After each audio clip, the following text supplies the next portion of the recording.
Saudara-saudara pendengar yang kami kasihi dimanapun Anda berada, Anda kembali bersama kami pada acara Telaga, Tegur Sapa Gembala Keluarga. Saya Gunawan Santoso dari Lembaga Bina Keluarga Kristen, dan kali ini saya bersama Ibu Esther Cahya. Kami akan berbincang-bincang dengan Bapak Heman Elia, Magister Psikologi. Beliau adalah seorang pakar dalam bidang konseling serta dosen di Seminari Alkitab Asia Tenggara, Malang. Perbincangan kami kali ini tentang konsep diri. Kami percaya acara ini pasti bermanfaat bagi kita sekalian, dan dari studio kami mengucapkan selamat mengikuti. Pak Eman, kalau kita bicara tentang konsep diri, mungkin Pak Eman bisa lebih dahulu menjelaskan sebenarnya apa konsep diri ini, Pak Eman? Konsep diri itu adalah suatu cara seseorang memandang atau menggambarkan dirinya. Kita bisa memiliki gambaran yang baik dan menyenangkan tentang diri kita. Sebaliknya, kita juga bisa mempunyai gambaran yang buruk tentang diri kita sendiri. Konsep diri atau cara kita melihat diri ini merupakan bagian yang sangat penting di dalam kepribadian dan hidup kita. Karena selain menyangkut aspek pengetahuan, juga menyangkut aspek perasaan. Jadi konsep diri menentukan bagaimana kita bereaksi atau menanggapi dunia di luar kita, dan menentukan juga sejauh mana kita bisa puas dengan hidup kita. Nah, kalau begitu apakah tiap orang itu punya konsep diri? Betul, setiap orang punya konsep diri. Hanya ada yang positif, ada yang negatif, ada juga yang tidak terlalu positif atau tidak terlalu negatif. Tadi Pak Heman mengatakan tentang aspek pengetahuan dalam konsep diri, maksudnya bagaimana, Pak? Yang menyangkut pengetahuan itu adalah gambaran atau apa yang kita ketahui tentang diri kita. Jadi misalnya kita tahu atau saya tahu bahwa saya mempunyai tubuh yang kurus, atau mungkin ada orang yang mempunyai tubuh yang gemuk, wajah yang menarik atau tidak, cerdas atau kurang cerdas, dan sebagainya. Selain itu kita juga tahu apa sifat baik dan sifat buruk kita, kesukaan, ketidaksukaan kita, dan kurang lebih juga bagaimana orang lain memandang atau menilai diri kita. Ini semua merupakan aspek pengetahuan di dalam konsep diri. Nah, pengetahuan ini bagaimana kita bisa memperolehnya? Atau seseorang itu bagaimana mendapatkan pengetahuan seperti itu, Pak? Pada awalnya ini berasal dari pengasuh atau orang tua kita. Pada saat kita masih sangat muda, lalu kita belum punya pandangan apa-apa tentang diri kita.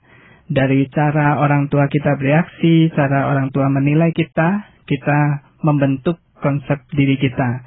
Dan di kemudian hari juga dari lingkungan yang lain di luar keluarga itu juga turut membentuk pandangan-pandangan kita mengenai diri kita. Jadi dari sana awalnya kita mengetahui tentang diri kita. Ya. Lalu bagaimana dengan segi perasaan tadi yang Pak Heman juga singgung? Tentang perasaan ini merupakan aspek yang sangat penting juga. Karena apa yang kita tahu tentang diri kita itu sekaligus melibatkan juga perasaan-perasaan kita. Sebagai contoh, kalau saya tahu bahwa tubuh saya kurus, tetapi saya mempunyai perasaan tertentu, misalnya saya cukup puas dengan tubuh saya seperti itu. Atau sebaliknya, saya orangnya tertutup, dan saya merasa jengkel. Kenapa saya selalu tidak nyaman bersama orang lain? Jadi, ketika pengetahuan akan diri kita bergabung dengan perasaan kita, integritas kepribadian kita terbentuk. Dan dengan itu kita menentukan sikap terhadap orang lain dan dunia di sekitar kita. Jadi maksud Pak Heman tadi ketika kita punya pengetahuan tertentu tentang siapa diri kita, itu akan menghasilkan perasaan-perasaan tertentu, begitu Pak ya? Ya, itu seringkali menjadi satu. Nah, kalau misalnya memang tadi Pak Heman katakan seseorang mengetahui dia pandai dan dia puas dengan hal itu, Pak ya. Tapi kalau misalnya tidak puas, apa yang perlu kita lakukan untuk pengembangan konsep diri ini, Pak? Biasanya kalau kita tidak puas, memang tidak selalu kita mudah untuk melakukan sesuatu untuk memperbaikinya. Tetapi sebagai arah, kita perlu belajar lebih banyak untuk bisa menerima diri dan merasa puas terhadap diri sendiri. Dan kita pun perlu menerima kelebihan ataupun kekurangan diri kita. Nah, agar hal ini dapat dilakukan, kita perlu sering mengucap syukur kepada Tuhan atas keberadaan kita. Kita percaya bahwa setiap kita diciptakan khusus sesuai dengan rencana dan kehendak Allah yang mulia. Dari dua aspek tadi Pak Eman ya, pengetahuan dan perasaan, itu yang lebih menonjol yang mana biasanya dalam diri seseorang? Seharusnya perasaan itu yang lebih mempengaruhi, karena banyak aspek yang ditentukan oleh aspek perasaan ini. Termasuk misalnya apakah kita puas atau apakah kita senang dengan orang-orang lain atau dengan diri kita, itu semua dipengaruhi oleh aspek perasaan. Nah di sini perbedaan pria wanita tidak ada pengaruhnya gitu Pak? Pria dan wanita di dalam hal merasa puas atau tidak itu tidak ada perbedaannya yang terlalu signifikan. Hanya memang aspeknya saja. Misalnya pada pria umumnya, kalau pria dewasa, karir itu menjadi salah satu yang cukup menentukan di dalam pembentukan konsep diri yang positif. Sedangkan wanita lebih mendasarkan diri pada relasi. Ya, kalau seseorang mempunyai konsep diri yang buruk karena pikiran-pikirannya yang negatif, itu dari mana sebenarnya pikiran-pikiran negatif itu timbul, Pak? Pada awalnya itu berasal dari penilaian-penilaian yang negatif dari orang lain. Pada umumnya kita lebih condong lebih mudah dipengaruhi oleh penilaian-penilaian negatif ini. Jadi ada beberapa sebab kenapa orang bisa berpikir negatif tentang dirinya, antara lain dari kritik orang lain, juga dari pengalaman-pengalaman hidup, misalnya kegagalan yang terus-menerus, juga misalnya setiap kali bergaul, dia dijauhi orang lain dan seterusnya. Nah, ini memungkinkan orang memandang dirinya secara negatif dan mempunyai konsep diri yang negatif. Ya, apakah orang tua atau pengasuh itu juga bisa memberikan penilaian yang negatif gitu? Iya, karena tidak jarang pengasuh itu cenderungnya melihat sesuatu yang perlu dikoreksi pada diri anak asuhnya, sehingga dia cenderung lebih melihat kekurangan daripada melihat kelebihan. Kecenderungan kita pada umumnya lebih mudah melihat hal yang negatif, sehingga itu berdampak kepada anak juga. Nah, dengan berjumpa dengan banyak orang ya Pak Eman ya, yang masing-masing orang memberikan penilaian, apakah seseorang itu tidak jadi kacau di dalam menentukan konsep dirinya?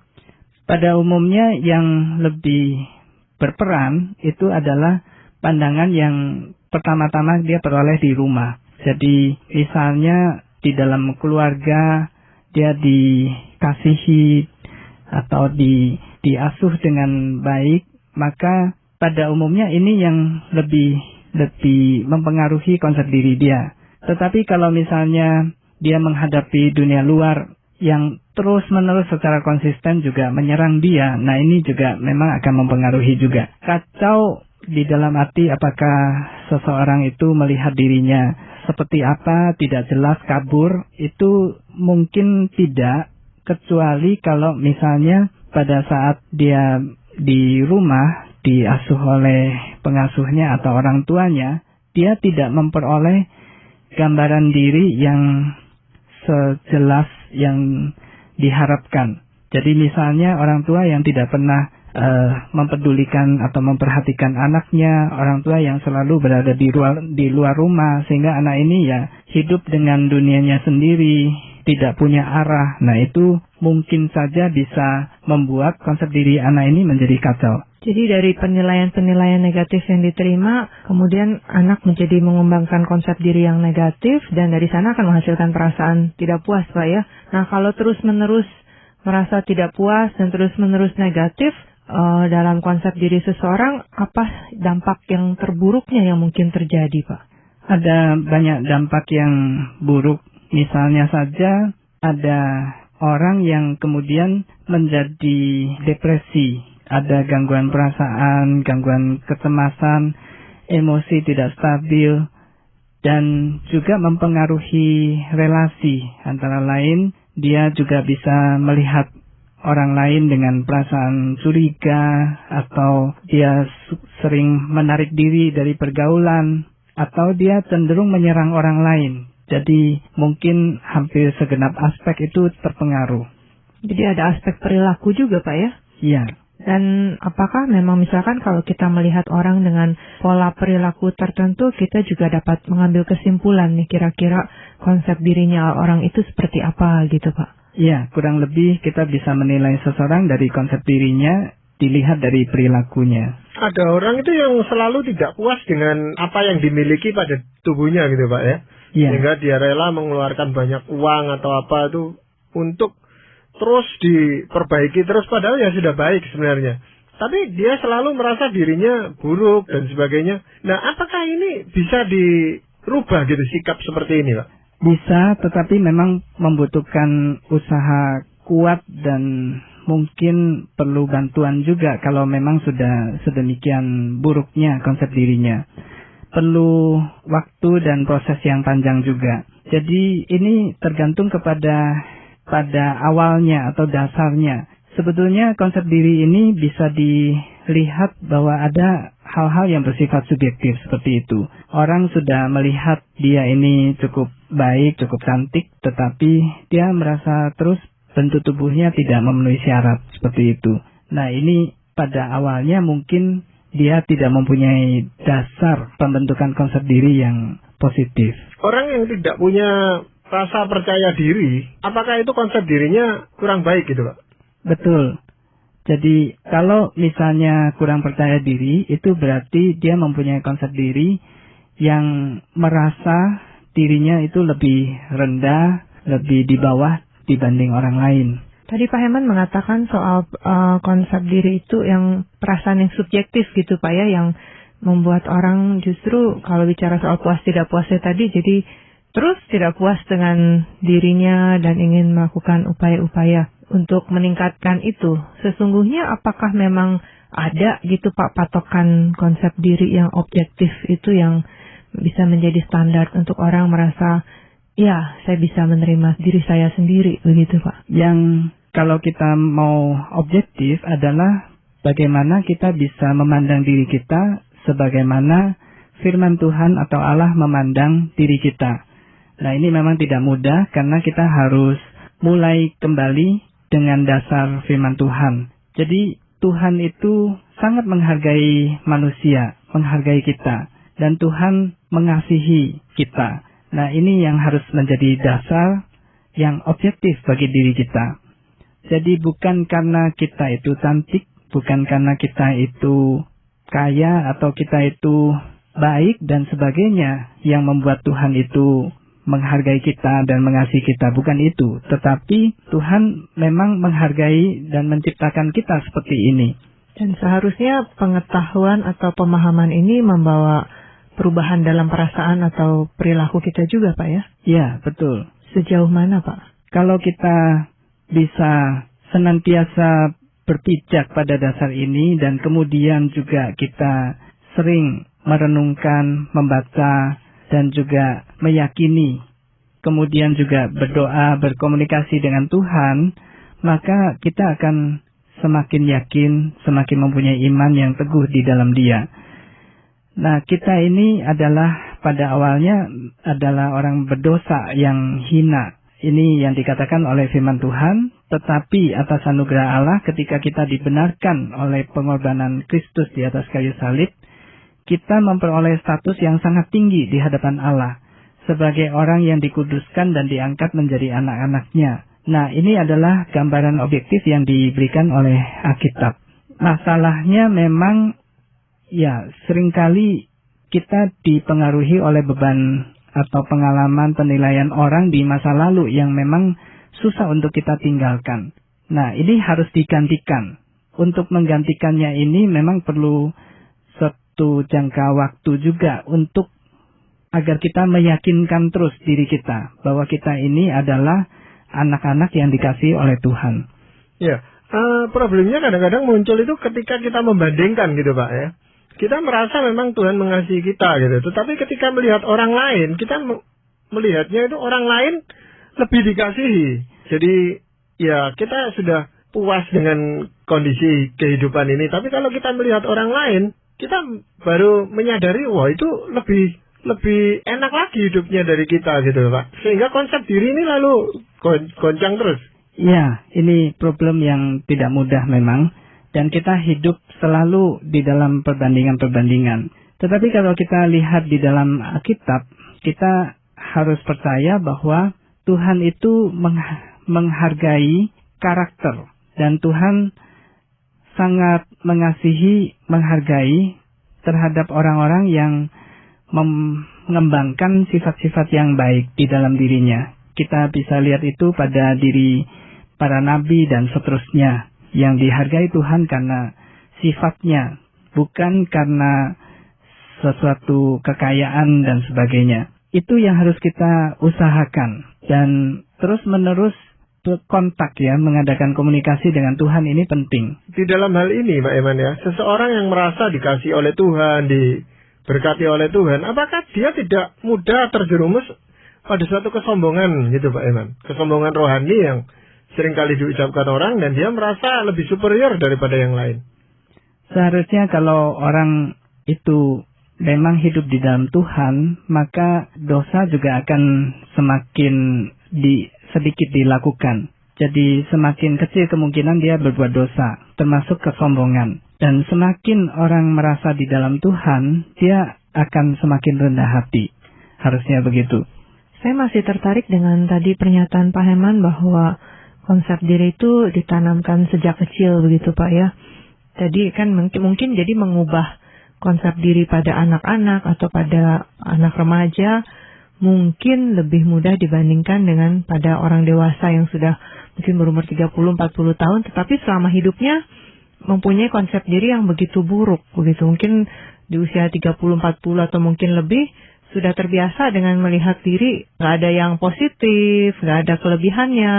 Nah, untuk mungkin ada di antara para pendengar yang bergumul dengan hal ini, ada saran-saran apa yang mungkin Pak Herman bisa bagikan? Ya, ada ucapan yang cukup terkenal adalah seperti ini. Orang boleh saja menghina kita, tetapi yang penting kita sendiri jangan menghina diri kita. Ini penting di dalam konsep diri kita. Dan satu hal lagi adalah seperti ini. Bagaimanapun penilaian orang, kita sendiri perlu menghargai diri kita sendiri. Dengan kita menghargai diri kita sendiri, nantinya orang lain juga akan bisa menghargai diri kita. Nah, kalau kita mengacu kepada kehidupan Tuhan Yesus sendiri, Tuhan Yesus selama hidupnya di dunia ini, dia hidupnya miskin dan dihina orang. Sering sekali dikritik orang dan diremehkan orang. Tetapi ini tidak mematahkan semangat dia. Dan disinilah kita bisa melihat betapa agungnya kepribadian Tuhan Yesus. Kita perlu mencontoh hal-hal yang seperti itu. Yaitu kita tidak mudah diremehkan atau dihina orang. Karena seringkali orang menghina kita, itu seringkali berarti kita adalah seseorang yang sesungguhnya berharga di mata orang itu. Kalau kita orang yang tidak punya apa-apa, tidak perlu orang itu menghina kita atau memandang rendah kita. Karena kita seseorang, maka kita pun diperhatikan orang dan dinilai orang. Ada hal yang lain yang saya juga melihat itu penting adalah kita sebaiknya bisa mempunyai beberapa orang sahabat. Sahabat ini penting karena sahabat-sahabat ini yang apalagi yang tulus itu bisa saling menghargai dan saling mengkritik tanpa kita merasa terluka terlalu dalam. Nah, kita perlu menjalin persahabatan dengan kelompok-kelompok yang seperti ini sehingga kita juga tidak merasa terlalu tergoncang kalau kita misalnya diremehkan orang. Melalui kelompok itu menjadi semacam umpan balik gitu loh buat kita, yang menunjukkan siapa sebenarnya kita itu. Bisa seperti itu Pak Iman? Iya, betul. Dan terutama juga kita merasa diri kita diterima dan dikasihi oleh sebagian orang. Ya, tadi Pak Iman mengatakan bahwa wajah cantik dan ketenaran itu tidak selalu terkait dengan konsep diri yang sehat gitu Pak. Nah, kalau begitu apa yang dapat disimpulkan bahwa konsep diri itu tidak banyak dipengaruhi oleh kegagalan atau bentuk wajah kita yang kurang cantik itu, Pak? Iya, sebetulnya kegagalan dan kesuksesan, juga kemampuan bentuk fisik kita, itu sedikit banyak punya pengaruh atas konsep diri. Nah, kita lihat kenapa tadi bahwa kecantikan, ketenaran itu tidak selalu membuat kita mempunyai konsep diri positif, karena kita saksikan bahwa banyak artis dan sebagainya yang cantik atau ganteng, mereka tetap mempunyai konsep diri yang buruk. Jadi di sini tadi sekali lagi menegaskan tentang subjektivitas konsep diri kita. Tetapi karena konsep diri kita juga dibentuk oleh penilaian orang lain dan tidak mau kita dipengaruhi oleh itu, maka tetap ada gunanya kita itu berdandan rapi dan menjaga penampilan diri. Demikian juga kita perlu tetap mengasah keterampilan dan meningkatkan kemampuan diri. Terlepas dari itu, konsep diri harus didasarkan pada pandangan firman Tuhan, sebagaimana yang Tuhan wahyukan melalui Alkitab. Dengan dasar ini kita akan lebih mampu menghargai dan menerima diri, serta memiliki kehidupan yang lebih memuaskan di dunia ini. Misalnya ayat yang mana itu, Pak Heman, yang bisa kita perhatikan? Saya ingin mengutip dari Mazmur pasal 8, Mazmur 8 ayat 3-5. Jika aku melihat langitmu, buatan jarimu, bulan dan bintang-bintang yang kau tempatkan, apakah manusia sehingga engkau mengingatnya? Apakah anak manusia sehingga engkau mengindahkannya? Namun engkau telah membuatnya hampir sama seperti Allah, dan telah memahkotainya dengan kemuliaan dan hormat. Nah, ini adalah Mazmur dari Daud yang memuji Tuhan karena ciptaannya yang agung, dan Tuhan tetap menghargai manusia. Sebagai ciptaannya gitu, Pak. Ya. Jadi sebagai kita ciptaannya. tetap berpedoman tentang berdasarkan firman Tuhan ini, bahwa kita diciptakan oleh pencipta yang sangat agung dan keadaan kita pun sungguh agung gitu. Betul. Ya, terima kasih Pak Eman untuk perbincangan kali ini, juga Ibu Esther, terima kasih. Para pendengar sekalian, kami mengucapkan banyak terima kasih Anda telah mengikuti perbincangan kami dengan Bapak Heman Elia, Magister Psikologi, dalam acara Telaga, Tegur Sapa Gembala Keluarga. Kami baru saja berbincang-bincang tentang konsep diri. Bagi Anda yang berminat untuk mengetahui lebih lanjut mengenai acara ini, kami persilahkan Anda menghubungi kami lewat surat. Alamatkan surat Anda ke Lembaga Bina Keluarga Kristen atau LBKK, Jalan Cimanuk 58, Malang. Anda juga dapat menggunakan email dengan alamat telaga@indo.net.id. Kami mengundang Anda untuk mengunjungi situs kami di www.telaga.org. Saran-saran, pertanyaan, serta tanggapan Anda sangat kami nantikan. Akhirnya dari studio kami mengucapkan terima kasih atas perhatian Anda dan sampai jumpa pada acara Telaga yang akan